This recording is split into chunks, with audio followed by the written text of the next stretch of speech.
Sempre meno sportelli bancari e postali ed orari ridotti. Sono gli elementi cardine analizzati nello studio di First CISL sulla desertificazione bancaria in Veneto. Dai dati regionali dell'osservatorio risulta che il 19% dei comuni veneti è colpito dal fenomeno della desertificazione assoluta, ossia la chiusura di tutti gli sportelli bancari, mentre quello della desertificazione parziale, ossia la presenza di un solo ufficio nel comune, si registra nel 25% dei comuni veneti. In termini di superficie parliamo del 14% del territorio regionale sprovvisto di sportelli bancari e di quasi il 17% con un solo ufficio. Nell'ultimo biennio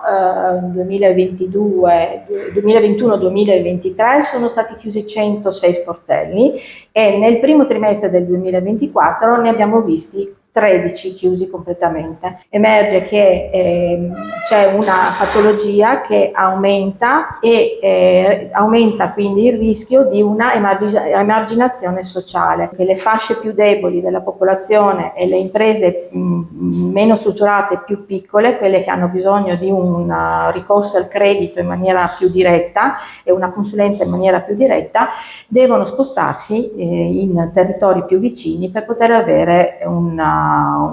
persona che possa dar loro assistenza e consulenza. Un fenomeno, quello della desertificazione bancaria, cominciato oltre 10 anni fa, divenuto sempre più grave e che deve far fronte anche al problema della carenza di personale, creando un forte impatto su persone e imprese. Ecco, l'indomani appunto della battaglia vinta da parte del sindacato nel mantenere il 51, fare in modo che lo Stato mantenga il 51% della proprietà di Poste Italiane, oggi ci aspettiamo appunto una messa a terra di tutti quei progetti